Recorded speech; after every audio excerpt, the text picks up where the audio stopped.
is the Apparelist podcast, designed to bring you real-life conversation about high-level topics relevant to the decorated apparel community.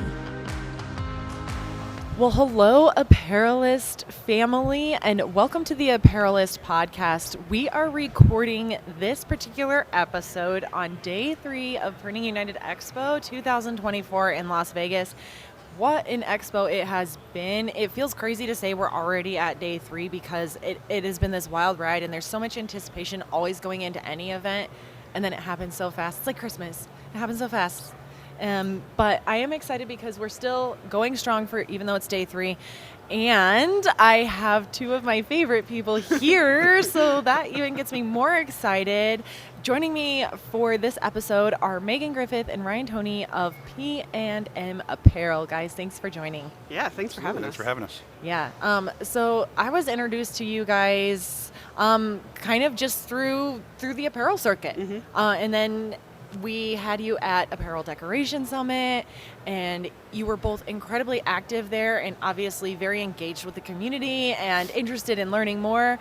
And then, as if it can't get any better, I find out that Megan is just like this amazing warrior for women. And we even have some exciting news, but we'll let Megan, talk about that a little bit. So, needless to say, I was very excited to have both of them on my podcast. So we're just going to kind of talk a little bit about, being women in the industry, what it's like owning businesses and having families at the same time, what we're looking at here, and why it's important to invest in education, all that good stuff. So let's hop into it. I'm going to have you guys just both introduce yourselves, give listeners a little backstory about your journey into the apparel industry. Megan, let's start with you. Sure. Okay, I'm Megan, obviously the one with the not male voice. And yeah, our grandparents actually started our business. They were the P&M in P&M Apparel. They started it in their basement with two-head Barradin machine, just trying to look for a little extra income. And then their business kept growing into more of a brick and mortar and everything. Our mother came into the fold and took over it about 20 years ago. And then last year, she officially retired and we took over as the new owners of P&M Apparel, and we're in our 37th year. This is our 4th location. Yeah. And now in an 8,000 square foot space with 2 autos and a manual, several heads of embroidery. We do, heat pressing, promo stuff, all of that. Very cool. And I'm Ryan. And I helped. And so we've kind of been in the industry our entire lives. Mm-hmm. I remember on sick days going to P&M Apparel with Mom and just hanging out there. Yeah, our old building had little cute caves where baby Ryan would stay and play games or watch TV or something. Yeah. So even though we just took over ownership, what was it, last year? Right. We've been doing this for too long. Yeah. But loving it. Absolutely. Yes, love this industry, Yeah. love the job. Never Yeah. thought I'd be working in the family business, but here we are. Right. Mm-hmm. I feel like there are probably more than one decorator out there who feels the same way. Yeah. And has followed a similar Definitely. path. But yeah. Yeah. No, that's a really cool kind of. I didn't realize 37 years. That's pretty Right? cool. That's something to be proud of for sure. Megan, you have some exciting news that I'm going to let you share. So go ahead, talk about what it is and what that's been like. So this year I was nominated and won one of 6 award winners for the Women in Screen Printing Award. Yay! So yeah, it was. I feel like Ryan was kind of campaigning for me a little bit I because love that. he just really wanted to give me, I don't know. I your nominated reasoning. you because I think that what you are doing for women in this industry is extremely important, and raising women voices is important, and I want to be there as an ally for you guys, and Yeah. that's why I nommed you. Aw. Nommed you? I don't like Namja. that. Let's edit that out. I love that. I know our listeners can't really see the interaction, but it's really cool to see you guys just be so supportive of each other. I think that's a really cool thing. Wow. Well, we're roommates. I sublet the womb. You sublet the womb after me. That was. If you can't support your sibling, Oh, right, yeah, I suppose. Right. And people always ask us, like, how do you work with your sibling? Like, I could never. And it's like, we've been friends for years. Right. And like, it's just a continuation of that. And we have different strengths and weaknesses that complement each other and bolster each other. And We have other siblings we probably couldn't work with, but Accurate. still like. accurate. Right. I think we've always had kind of a camaraderie where people would make jokes that like we're speaking a different language or something like that. Yeah. So They don't let us sit together at Thanksgiving. Right. All right, fair. Okay, so I love the campaigning aspect. So talk to me about that experience, Megan. What does this mean to you to win this award? So, yeah, it means a lot to me. There's a lot of legacy there. I gave this whole speech during the thing, which everyone else kind of stood up there and was like, "Thank you to these people in my team and everything. Bye." And I was like, "Yeah, I wrote a solid 5 minutes of like girl power here." So, yeah, I just think there are a lot of women. This is one of the only like arts type industries that is not already women dominated. And so that's interesting. I think there's been so many women that I've talked to that just even in the last 10 years have seen so much growth. But watching, my grandmother start this business and seeing what that looks like, and how she had certain interactions with people and how they treated her, 30 plus years ago. And then even while working for my mom and seeing how people would come in and automatically assume the front desk person was the owner instead of the woman, or would try to intimidate her or something like that. And I've even experienced that. It's like there's so much work there to help encourage women and to lift them up and kind of fix some of that unbalanced and unappreciated avenue. And I just, we can't change the whole world, but it's like, this is my industry, this is my world. And so if there's something that I can do to help people, help the future, then that's what I want to do. What was the quote that you said yesterday or whenever about the table? If you're not going to make room. Oh at the yeah, table. if you're not going to give us a seat at a table, we're going to build our own table. Ah, I like So that. yeah. That's a good one. And that's why you're seeing things like the Women in Print Alliance, and you're seeing things like Women in Screen Printing Awards. You're seeing Print Girl Mafia, who I'm always shouting out and praising, because it's like this group of women that have consistently been shut out, or people will bring in egos and stuff like that, and they're just trying to get answers and trying to help their business along. And then people like the Print Girl Mafia come along and all the egos removed and everything, and we can just have discussions and try to encourage each other and raise the tide so that all boats are higher. Yeah, I love that. I'm definitely hearing that passion come through, and it clearly stems from a deep-rooted want to lift other women in the industry, and the entire industry. Absolutely. That's an important point. Yeah. This is a lifting of the entire industry. Absolutely. Yeah. So, what would be your advice to other women decorators working in the industry out there who maybe might be feeling kind of some similar feelings, having some similar experiences? What would your advice be to them? I think there's so many women out there that feel similar. If you can connect with some of those women, get on the Print Girl Mafia page. There's on Facebook. That's a great resource. But find a couple women in the industry and connect with them, and they will lead you to other women, and just find your community. I would also say if you're hearing situations of trying to downplay women's achievements or something like that, speak up. And that goes not just for women, but for men too. Yeah. Ryan just did that the other day, where I was kind of going on a rant about why women are great, and this guy was like, "Oh, so you just hate men?" And Ryan's like, "No, she has expectations of men. There's a Right. bar there that you need to rise up to meet." Love that. And so I think men speaking up to that kind of talk is really important as well. I I love that, because I think you're right. And maybe, Ryan, maybe you can offer even some words of wisdom too, because I think you're right. I think this is a community thing. We need to stand by each other and support each other. And maybe sometimes people don't feel like they should speak up. Mm-hmm. So what would you say? I think speaking up for some people is difficult because it's uncomfortable. Mm-hmm. It's like, no, don't say that.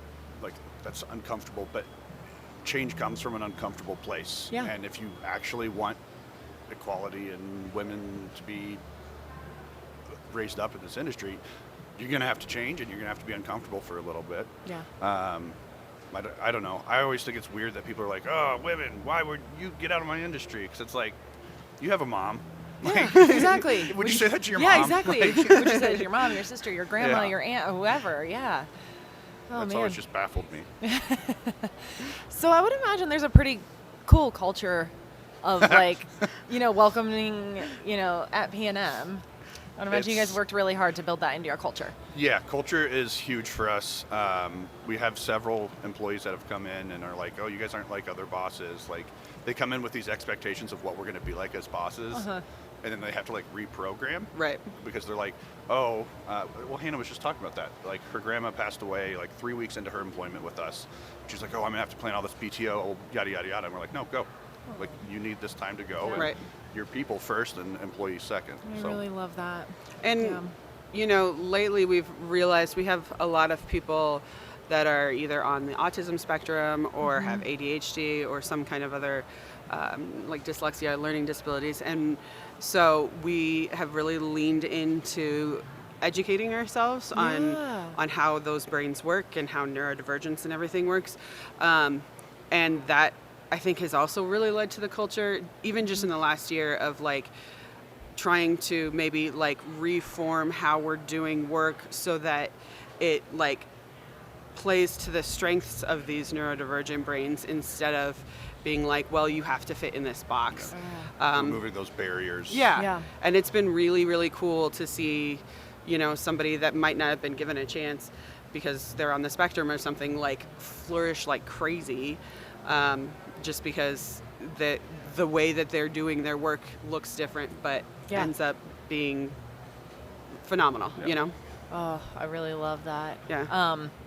And obviously we could go down a whole other know, road right? with that. That's probably a part 2 podcast It's okay. for us. I'm seeing things in the future, and that's fine. But I actually do want to kind of shift the conversation a little bit to that education thing. And because one thing that, again, and I mentioned this in the opening of the show, that I really noticed in particular about you two is you are really excited to pursue education for yourselves. Mm-hmm. It is very clear you're looking to better yourselves through education, and that's like across the board. And that particularly stood out to me when I met you guys at the Nashville event. So I'll start with you, Ryan.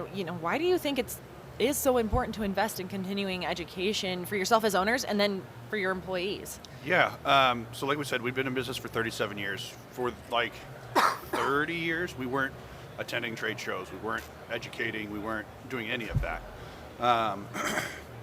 When I came on full time, that was an important thing for me, because it's like, if you don't get that education, you're going to fall behind the competition, you're going to fall behind the industry, and you're going to be outdated. And I didn't want to see our company, fall behind and become something that, oh, this is good enough for what we are doing. So these events are super helpful for us, because it's, what are other people doing? Mm-hmm. We're not in this alone. Other people have the same problems that we're having. Yeah. So coming to these events, it's like, the education that the event puts on is great, but then also just connecting with other shops and just talking with other shops and getting their insight is awesome and has really helped us flourish. Good. Yeah. Yeah. I have a graphic design background, but also a journalism background. And so I haven't used my journalism degree too much, but this is where I use it, is like, I'm always trying to almost interview people. Like, I'm always like looking for a question and looking for a follow-up question, because it's ultimately going to help my whole business grow. If you're staying in one place, then you're not growing at all. You're stagnant water. So I think growing and learning is really great. And if you're going to these trade shows and you're going to these events and you have like unfettered access to these people that are already doing what you're doing and are already experts in their field, you know, it would be stupid to not try to tap into as much of that information as you possibly can. Yeah. And you brought up, like, we're super engaged in Nashville and stuff. It's like, well, yeah, that's because that's what we're there to do. Right. If you come to these things, and you, like you said, it's if you just sit there, you know, a sponge only collects water when you squeeze it. Yeah. Yeah. The drinks and the, you know, song contests and all of that stuff are fun. But, like, that's not, ultimately we're there to learn and grow as a business. And I also think our staff is super, like, they're thirsty for knowledge. Yeah. And it shows that they're invested in our company and the industry. And so, like, we brought our account manager to this one. She is in a class right now. We've taken our management team to ISS Long Beach and done classes with that. We've sent all of our production to DAX and done classes. And it's like, it's good for them because it's like, oh, there's other people in this industry in my same boat. Right. Like as a production person or whatever, but then it's like they get to see the industry as a whole, as opposed to like just our little shop in the Midwest. So That's interesting. Another attendee at the Apparel Decoration Summit said something really interesting, and it kind of speaks to what you're saying there. Is she's like, it's great that owners go out and get education. They absolutely should, because they're owners. They need to know how to run their business. She's like, I think it's really crucial to also address the employees. The employees have a lot of questions, and they maybe are asking them from a different perspective, and they see things that an owner may not, or they may do a process that an owner is not involved in day to day, and so they might have a good grasp on a process and then need to, you know, help change and adjust. So I think it's really important, engaging the employees too. Absolutely. And honestly, you and I have talked about this before, where it's like, I would love to see people on panels that aren't business owners, but are more like, hey, I'm a screen printer or whatever. Because I think there's a lot of times you're having conversations about employee retention or kind of like HR type things, and it's just a bunch of owners talking about their employees without any input of like how the employee actually feels, you know? Yep. So I think that's something we could definitely, the whole industry could improve on, is like hearing not just from, you know, an echo chamber of like owners, but also hearing like, this is how employees feel in regards to those decisions. Day-to-day. Right. Yeah. Like you put me on a screen printing panel, I'm not going to know as much as my production manager. Right. I'm not going to know as much as my screen printers, because they're doing it every single day. Yeah. Well, and Megan, you sit on our events advisory board, and I think all of you kind of agreed collectively. Everybody who sat on that was like, we would love to see panels with more of like an employee perspective on the industry, which is really interesting. I like that, you know, and it's important. Yeah. So if there is one thing you could share with a beginner decorator, could be on the education track, could be anything, what would it be? Honestly, education is probably the biggest thing. It's like you see a lot of these little shops popping up that are like, hey, I got a Cricut and a heat press type thing. And I don't want to like downplay those people. I just want to be like, okay, now go learn everything you can about your products and everything about your equipment. Go to whatever conferences you can and go learn as much even before you start selling. Because I would say, even especially now, like post-COVID, we've seen a lot of people get like more and more particular, more and more like the customer service is only dialing up further and further. So that's really the dividing point between like people who make it and don't. It's not the dollar amount as much as it is like, can you serve your clients best? And I think the best way to do that is to have as much knowledge and be an expert in the field, so that you can really speak to that and help serve them as best as they can. Absolutely. I would say get uncomfortable. Reach for things that you don't think are possible. Go places that you didn't think you could go. Like I am on the board of decorators for Gildan. And like I randomly applied for that because somebody suggested it, and now I've gone to Honduras, Barbados, like visited all these places that I never thought I'd go to, and made a lot of really great connections. And that's the uncomfortable part. Is like, you're gonna be forced to make those connections. And now, like, we shared an Airbnb with one of the other, two of the other members of the board of decorators, and it's like we've made connections from them, and it's just kind of like spider webbed out, and that came from a place of uncomfortability. So and we've all helped grow each other's business from making those connections, and really transformed what we're doing, how we're doing it, all of that. So get uncomfortable. I love that. Because, yeah, sometimes it can feel overwhelming to go make a connection or strike up a conversation with people you don't know, but you just never know what's going to happen. Yeah. Especially like as an introvert, like these conventions are like you got to put up this mask of like I am an extrovert. Like every day in the mirror, I'm just like I'm an extrovert. We're extra. What did my friend call it? Extrovert presenting introverts. Yeah. Oh, I always say I'm an ambivert. Like I have to be in the right position to be extroverted. I love that. Hey, all of them work. I definitely feel you on that. All right, final question. I really like asking this one. What is your favorite part about being in the industry? Who wants to go first? I know. It's hard to pick just one. Free shirts. Free shirts. No. The people. Like we feel like we've been harping on that this entire podcast is those connections that we've made and just the support that you get from this industry and the people, whether it's the print girl mafia, the board of decorators, just the connections that we've made. It's nice to be able to call somebody 6 states away and be like, you know what, it's been a rough day. How are you guys handling this? Yeah. And then just getting honest and open feedback and the people is my favorite. Yeah, when I started in my career, fresh out of college and everything, I wanted to be like this hotshot graphic designer doing these magazine spreads and whatever. And I realized pretty quickly that I actually hate all of the corporatees and all of that, like I felt like a lot of my creativity and everything gets squashed by your 20 bosses picking apart everything. But I also was very, oh, I don't want to work for my mom's t-shirt shop. That's going to be making t-shirts is lame, low-brow graphic design stuff.